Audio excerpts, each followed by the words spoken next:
Hello there! Welcome back everyone to Void Dwarf Studios, where we continue our look at tanks belonging to the Adeptus Astartes. And I said I was going to bring the big guns, and we are going to start off on the lighter end of the spectrum with the Acritor Bombard. This wonderful little artillery tank was used predominantly during the Horus Heresy and Great Crusade. There are very, very few of these left in the modern Imperium. In fact, any that are left are in such few numbers that they don't really get used in combat situations. Essentially, it is a reinforced chassis, loosely based on the Sakharan tank chassis, but it's used for short-range artillery. So this thing can be equipped with a graviton charger cannon, a beautiful piece of machinery, which is going to cause all kinds of horrible things. It acts very much like a grav cannon in the modern 40k, aka it fires at something, it triplicates its weight many times over, and you get crushed under your own weight, which is a horrific way to die. You can have these things armed with the spicular rocket system, essentially rocket pods, which is all kinds of awesome. They could be armed with a Morbos heavy bombard, which essentially is a massive mortar cannon, which is fan-frickin-tastic. And they can be armed with heavy bolters or autocannons as side sponsons, just in case something gets a little too close. And in addition to this, they can have a little combi weapon or havoc launcher on the top, just in case you want to have a little bit more close-range firepower. These things are, well, they're artillery tanks, relatively short range, but with very heavy guns on them. These are perfect for smashing down Astartes, blowing up walls and fortifications. Yeah, these guys will do their job, and they'll do it very, very well. Next, we have the Sabre Strike Tank, or Tank Hunter as it's also known. This thing, loosely based again on the Rhino chassis, was predominantly used by the Dark Angels, and it's actually a new release from Forge World. So, essentially, what this thing does, it's a Tank Hunter. It's a tank specifically designed for going after other tanks. Relatively light, but with heavy guns on the front. Starting with our Anvilus Snub autocannon, a good all-round gun that will deal with most things.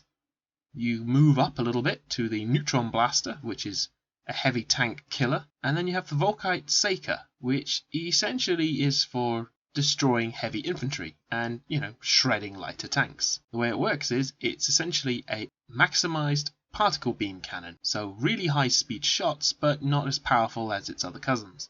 And, well, it's a Tank Hunter, relatively straightforward. You use these things to go around relatively quickly, as they're in a Rhino chassis, and blow up other tanks. Not very heavily armoured, but yeah, that's not the point. These things are for speed and for manoeuvrability. And for their size, they pack a big punch. Right. I promised you tanks. Super heavy tanks. And now I will make good on my word. Starting off with the Land Raider Proteus, the oldest and original Land Raider. Technology rediscovered during the Great Crusade allowed this vehicle to be produced. It has very sophisticated augury scanning devices which allow it to pinpoint its enemy very accurately, and it is the origin of the modern day Land Raider, which we'll get to later on in the video. This thing is a tough nut to crack. Armed with twin-link las cannons on its sides, and one of the first recorded tanks to contain a machine spirit, essentially the thing that the Mechanicum from this point onwards refer to as the spirit of the tank. Its personality almost, it's a low grade of intelligence. I think of it as, it's not an artificial intelligence, it's more like its emotion, These tanks are armed with the twin-linked las cannons. They can have heavy bolters or heavy flamers. Ceremite armor covers the entire tank, which means that melter weapons are going to have a little bit of trouble. And on top of this, they have what's called an Explorator Augury Web, which essentially allows it to scan and pinpoint enemy vehicles with greater ease and accuracy. It doesn't have the troop complement that it can carry compared to the modern-day Land Raider, but it is still a very effective armoured spearhead tank, and it's often used as the command tank thanks to all its fantastic sensory equipment. And any Space Marine chapter in the 41st millennium that still owns one of these things is really lucky. These things served during the Crusade and the Horus Heresy, and they took a lot of punishment. And not many of them are still around, especially on the Imperium side. But if a Space Marine chapter is lucky enough to own one, then it's a very prized relic indeed. Now we get on to possibly my favourite super heavy assault tank. And before the Land Raider was truly used all over the place, this was the way to go. At the time, the standard Land Raider that existed, particularly the Proteus, could not transport Terminators, as the bulk and size of a Terminator is just too big to fit inside the Proteus. However, the Imperium came up with a wonderful solution. They created the Spartan Assault Tank. Armed with twin hull-mounted heavy bolters, quad las cannon batteries on either side, and with the capacity to transport 25 Space Marines, this thing was an absolute beast. Batter down any walls, destroy any tank that gets too close, and just wrecked everything in its path. And with the additional upgrades you can give it to avoid it from being destroyed, for example, you can give these wonderful things armor that essentially ignores melter weapons, or just makes it far harder to damage, and its fantastic reactor drive, allowing it to move pretty fast for a tank this size, with a top speed of 45 kilometers an hour. Yeah, this thing is quite something special. You do not want to get in the way of this thing, because you are going to have Terminators charging out of this thing, and they're going to cause all kinds of unpleasantness for you. Every single Space Marine Legion had access to this vehicle because it was just too good. Unfortunately for the Imperium, most of the Spartan assault tanks that survive today belong to the traitors, with only a few chapters, the Minotaurs being one of them, having access to any of these vehicles at all. And those that are recovered, typically on Demon Worlds, have to be thoroughly cleansed to have any chance of service in the Imperium these days. And this tank, with the ability to transport up to 10 Terminators, was just good gracious gravy. It was just wonderful. So many levels of wonderful. And it is my prize tank in my Iron Hand Heresy army. It is a beautiful thing. Still based on the Spartan chassis, we have the Typhon Heavy Siege tank. This tank, also nicknamed the Great Beast, is the Adeptus Mechanicus' attempt to combine the strength of the assault tank with a truly monstrous gun, the Dreadhammer Cannon, a design requested by Perturabo of the Iron Warriors, who wanted essentially a rapid redeployment, fortress-breaking tank. The Dreadhammer Cannon is essentially a static artillery cannon with a multi-ton shell, powerful enough to liquefy flesh, bone, and demolish stone and steel structures. There aren't many buildings that can withstand the assault of this weapon, especially for any length of time. You've got to have some serious force shields around to even stand a hope. It still has the typical las cannon sponsons, although these aren't quad, these are just single las cannons, to give it a little bit more firepower when it needs it. And it has taken away its ability to transport troops, but as a mainline tank with a cannon this big, yeah, this thing is... I'd love one of these. I can only have so many tanks. I can only afford so many tanks, but what a gun. And whilst there are some Space Marine chapters that still have these, they are very reluctant to use them, as because Perturabo's name is all over these things, yeah, people would rather they didn't take him into combat. They are afraid that the machine spirit of the tank would be corrupted in some way if it encountered Chaos Space Marines, for example. And unfortunately for the Loyalists, Chaos Space Marines regularly use Typhon tanks, as they're fantastic, especially when you stick a demon inside them, which makes the tank more or less independent. Although managing them can be a bit tricky, as demons aren't that very cooperative. They don't like being ordered to do things. So it's very much a tank you use at your own risk if you're a Chaos Space Marine. And the final version of the Spartan Assault Tank chassis we're going to be covering is known as the Cerberus Heavy Tank Destroyer. Oh, I love this gun. This is a gun you just don't want pointed at you ever in any way, shape or form, because armed with what is known as a neutron laser projector, and again sacrificing the crew complement so it doesn't transport troops anymore, but this thing is so ridiculously powerful. This is a ship-grade level weapon, and is effective enough to put Titans into a bit of a pickle. Especially if you had 3 of these things, Titans are going to go down. And just in case infantry start thinking they might be able to sneak up on this thing, a couple heavy bolter sponsons just lower that chance a little bit. This thing was created shortly before the outbreak of the heresy, and the first Cerberus tanks were delivered all across the legions. But it's a very complex machine to keep from complaining, and very few of them survive to this day, simply because the tech marines just don't know how to look after them. You'll find about this with a lot of the Horus Heresy tech. The tech marines, whilst they do their best, they can't really understand many of the older technological secrets. So a lot of these tanks around about the 41st millennium just simply don't exist because the Space Marine chapters just can't maintain them, which is a genuine shame. Although maybe for some chapters it's a good thing. Moving away from the Spartan assault tank chassis now, we are now going to look at the Falchion Super Heavy Tank Destroyer. This thing is... it's ridiculous. It's enormous.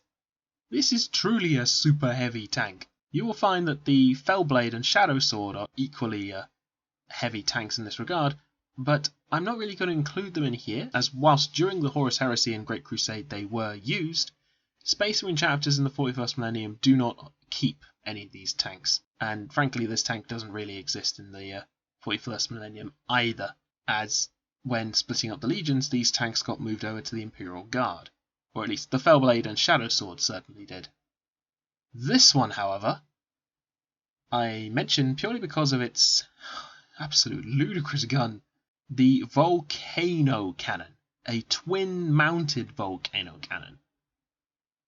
Any tank that's shot by this thing, it's not going to move ever again. It's just that goddamn ridiculous. This is a gun regularly seen on Titans. It is a laser beam with such destructive power that it just vaporizes everything in its way. Anything like a Rhino that gets shot with this thing would just be blackened ash. Yeah, this tank doesn't really exist in the modern day chapter. In the modern day 40k, it's too hard for them to maintain. Its smaller cousins, the Fellblade and Shadow Sword, do exist in the Imperial Guard armies, but that's about it. And one of our last, strictly speaking, Horus Heresy era tanks, we have by far the biggest. You thought that the previous one was big? No. This is the biggest super heavy tank. The Mastodon, reserved only for assaults and for smashing through heavily fortified positions. In the later stages of the Great Crusade, these things were used very sparingly because they were so big and so difficult to produce. These things transport 40 Space Marines. Just get that through your mind. This thing, already armed with firepower equal to a modern day Land Raider battle tank, equipped with void shields on top of that, so the armor's bad enough, but now you've got void shields. This thing is going to take an absurd amount of punishment to ever give up. It has autocannons, las cannons, it has a siege melter array, Sky Reaper batteries for any aerial things that try to get it, heavy flamers, more las cannons and hunter killer missiles. This thing is going to plow through anything in its way.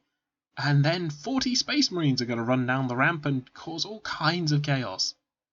This thing, oh, I'd love one of these. I'd love one of these for my iron hands. This thing is just gorgeous.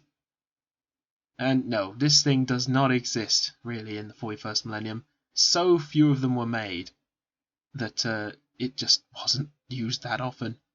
But when they were around, these things just... endgame. It takes some truly heavy firepower to put these things down, and a dedicated amount of firepower at that. Now, possibly the largest section of this video, because we're now starting to look at stuff in the 41st millennium when it comes to the super heavy tank. But before we do, a quick history lesson. Starting off with the tail end of the Great Crusade, the Land Raider Achilles. I know, I said 41st millennium, but this is important. It's very important for the history of it all. The Land Raider Achilles. A joint venture by the Imperial Fists and the Mechanicum, this thing was used to, well, it was designed essentially for fortress breaking, siege breaking, and it is one of the heaviest armoured Land Raider variants that exist today. Starting with its smaller guns, it typically has twin-linked multi-melters on either side. Whilst originally fitted with a Viper pattern quad launcher, this relatively quickly became replaced with what is now known as the Thunder Fire Cannon. This thing is great for smashing down doors, for breaking into fortresses, and, well, just causing all kinds of chaos. Its transport capacity is lessened because of this massive ass gun, so it can only transport 6 Marines, and it no longer has the assault ramp, which means it doesn't really work as an assault tank, but as a fortress destroying thing, yeah, this thing will do quite nicely, thank you very much. And it's a Land Raider, so, it's going to survive a heck of a lot of punishment. And this was one of the earliest models of Land Raiders that exist. I suppose I should really talk about what makes a Land Raider a Land Raider. The Land Raider has its origins back in the Dark Age of technology, one of the original and great STCs, Standard Template Constructs, as what that means. During the Great Crusade, this STC was recovered by a tech priest archaeologist known as Margos Arkan Land at the very beginning of the Imperium. It is said he rediscovered it on the surface of Mars, in a databank somewhere I'm guessing, and because of this he created variations on this Land Raider, and realised this was one of the perfect ways to travel around on land to avoid getting shot at, had some of the thickest armour and heaviest guns around. The Land Raider is a vehicle that just does it all. Weighing typically up to 70 to 75 tons, this thing is over 10 metres long, it's over 4 metres high, and it tends to have a top speed of between 40 and 50 kilometers an hour. However, at the beginning of the Horus Heresy, Anvilus 9, the Forge World that was famous for creating these vehicles, got taken over by the heretics, and this was a bad blow because it meant Land Raiders were very rarely used during the Heresy, which is a shame because in enough numbers they could even take on Titans with their heavy weapons. When the rebellion was finally stopped, Land Raiders became used more regularly amongst the Loyalist legions. And now in the 41st millennium, thousands of years later, new template constructs have been discovered. The standard pattern, also known as the Phobos pattern, is armed with twin-link las cannons, heavy bolter sponsons, and can have, in addition, a little turret-mounted bolter, or you can have a multi-melter. The Land Raider is an assault tank, and that is exactly what it does. Carrying 10 Marines or 5 Terminators, this thing is the modern-day way of getting your guys into close combat and charging down a ramp without having to suffer the genuine problems that Rhinos or Razorbacks have. This is my favourite 41st Millennium tank because not only is it very adaptable, it comes in all kinds of shapes and sizes to suit your needs. Typically speaking, these tanks are kept in the First Company, or, this is of course dependent on the Space Marine chapter, or they live in the Armoury, where the Tech Marines can look after them to the best of their ability. As I said, there are several variations of this tank, starting with the Land Raider Redeemer, originally created by the Firelords chapter. This thing is a Land Raider armed with Flamestorm cannons instead of the typical las cannons, and instead of a heavy bolter, it has an assault cannon. This thing is the perfect urban war machine. Drive this down a street with large buildings either side, and just light the whole place on fire. And the Salamanders themselves are very keen on using this thing because, well, there are no troops that are going to get past the Flamestorm cannon. This thing can melt Space Marines in their armour if they get a little too close. It's just that powerful. And with the capacity to transport 12 Space Marines or 6 Terminators, this thing is still very, very handy. The Grey Knights have their own variation on this, known as the Vortimer Pattern Redeemer. What makes this one special is that it has a Psi cannon mounted on the front instead of the assault cannon. And in addition to this, it has various runes and special means of warding itself to protect it from demons. And it will just burn them all away. So demons are going to have a hard time getting through this one too. And then you have my personal favourite of all the Land Raiders, the Land Raider Crusader, made famous by the Black Templars, who absolutely adore this thing, because it is the biggest troop transport that you can get currently for the 41st millennium that's a tank. Without the las cannons taking up all that space, it means you can transport up to 16 Space Marines or 8 Terminators. This is the largest troop transport capacity of any Land Raider, and its armament is perfect for dealing with troops or with relatively tough heavy infantry. The assault cannon will mow most things down, the multi-melter on top for any tanks that might be a little annoying, and with the fantastic Hurricane pattern bolters mounted on the sides, this thing is going to chew through chaff and infantry quite happily. And then your Crusaders can charge out of it and cause all kinds of bloody mayhem. I have 3 of these in my army because they are just that great. charge 3 of these up, loaded with Crusaders and a Chaplain, with Grimaldus behind in a Razorback, and you have all kinds of fun on your hands. And if I have enough points in the game, I then take a couple squad of Terminators and do what I love to call the Hammer and Anvil. You deal with the anvil of the Terminators, or you get destroyed by the hammer of the Crusading Land Raiders. I love this vehicle. It sums up the Black Templars mentality so well. Get stuck in as fast as you can with as many people as you can, and wreck face. But if you want a little bit more ranged artillery, and you wanted to stick it on a Land Raider chassis, have no fear. There is one for you. It's called the Helios. Equipped with a Whirlwind missile launcher, which I mentioned in the previous video, this thing removes some of your troop transport capacity, only 6 Space Marines or 3 Terminators at the moment for this thing, but you exchange that for long-range firepower. And with twin-link las cannons, this thing can sit back and shoot quite happily. It was invented as a stopgap measure whilst better vehicles were being created for this purpose, but there are still quite a few Space Marine chapters that have access to this thing and like to use it because it's a nice, strong fortification. I mean, it's a Land Raider, you're not going to bust your way through that thing that easily, and you're going to be able to weather most firepower and dish it back tenfold. And fun fact, there are chapter-specific Land Raiders. These things have had more different variations than any other tank I've ever seen. The Dark Angels have one particular pattern that I'm very fond of, known as the Solomonus Aggressor, armed with twin assault cannons, 2 heavy bolters, 2 hurricane bolters. This thing's even better at killing infantry than a Crusader. It doesn't have quite as big as a troop complement, but this thing is going to mow down Tyranids.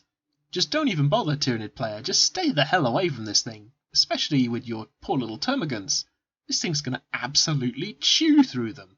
And if you fancy something a little colder, the Wrath of Mjolnir is a Land Raider equivalent with twin Hellfrost cannons equipped on the front instead of your typical assault cannon or a heavy bolter. And, it's still got the 2 las cannons that are twin-linked on the sides. Frost weaponry is... it's a truly horrible way to die. Essentially being frozen to death and then shattering. Yeah, this is a fun variant for the Space Wolf player. And last, by no means least, is called the Angel Infernus. If you thought the Redeemer was taking flame weaponry a little too far, the Blood Angels decided they would go one better. Oh boy, twin assault cannons, 2 heavy flamers, and 2 flame storm cannons. I don't care what bunker you're in, if there is even the smallest hole for you to breathe air, the amount of fire that's going to pour out of this thing down into your bunker, oi, that's going to be one sick burn. Badum-tish. I'll stop. You have the Land Raider Prometheus, which is one of the earlier command tank variants of the Land Raider, and this one's a bit strange because no one's entirely sure where this idea came from. It's believed to be a variation on a pattern known as the Tartarus Land Raider, but no evidence has been found to link the two. Some people think the Salamanders invented it, some people think that the White Scars invented it, no one's really sure. But the Ultramarines seem to be quite fond of it. It's a tank that's equipped with twin-linked heavy bolters and where the typical las cannons would have normally been mounted, and instead of all the other cool weapons you'd normally have, this thing makes space for it to have specialised tactical holosphere data coming in, multispectral auger devices. Instead of firepower, it's more there for coordinating with the other vehicles. It can intercept and decrypt enemy communications, and it has the capacity to hold 10 Marines or 5 Terminators. So, it's not bad by any stretch. It's more there for coordinating with other tanks, intercepting transmissions, and basically planning out your strategy. Put your commander in here and his bodyguard. It's a fairly solid choice. The other variant the Dark Angels are very fond of was first used in a battle known as the Siege of Murus. The Dark Angels were trying to get hold of some of their fallen brethren who had taken control of some of the local forces and found that they were a bit too dug in, and they found that their Vindicator siege tanks could not withstand the firepower of the city. So they decided to create a new type of Land Raider, the Land Raider Ares. This one, taking the best parts of the Vindicator, one of my favourite tanks, and combining it with the stubbornness of a Land Raider. The Demolisher cannon on the front has the complementary Dozer blade, it has assault cannons on the top, heavy flamers on the sides, and teams of these things drove up to the fort and blew it to pieces. I do like the Dark Angels' dedication to stubborn destruction. They do amplify stubbornness to a fantastic degree. The last Land Raider we're going to look at is very rare. In fact, I don't think there are many of these around because they were a very limited release, and they have a cousin which essentially is a Rhino variant. But anyway, the Land Raider Excelsior, a command variant which is better than the Prometheus that I previously mentioned, as it doesn't get rid of any of its armament and maintains the tactical flexibility of a command tank. The Graviton cannon and twin and glass cannons will make short work of practically everything else. And the last super heavy tank we're going to look at is the Astreros, I think I pronounced that right, super heavy tank, used by the new Primaris Marines. This, oh my, this is a design that does not come from Dominus Krull, which is funny because most things seem to be from him these days, but it is based on his repulsor technology. This thing has a main gun known as a macro accelerator cannon with las rippers, essentially a souped up las cannon, or you can have plasma eradicators, essentially really big nasty plasma cannons, and on top you have heavy stubbers, you have twin linked heavy bolters or las cannons, and it's protected by void shields. Yeah, this thing is sort of trying to be the modern day Mammoth without the modern day Mastodon without the troop transport capacity. This is purely dedicated to destroying everything in sight, and it's going to be great at that. I've not really seen anyone play with this model. I've not really seen it in action, but based purely on the armament alone, it's gonna be an unpleasant vehicle to try and get rid of, and sit it in the middle of your army near the front quite comfortably without worrying about what's going to happen to it. Anyway, I hope you've enjoyed this video, and I hope you now have a bigger idea of how ludicrously vast the tank characteristics are for the Imperium. And this is just Space Marines. Just Space Marines. The Imperial Guard is, I think, as big, probably bigger than this, which is why I had to put it into two parts, because, well, I don't blame you if your attention span wanders off after about, 20-30 minutes. And if I tried to put this video together in one, then, this is probably going to be an hour long. Thank you so much to everyone for your support. We're so close to 30 subscribers. I can't wait for this. And all your wonderful comments, all your likes. Keep sharing, keep showing it to your friends and family. Let me know if there's anything you'd like me to do, any new videos or any new content, and I look forward to hearing from you all soon. Take care, everyone.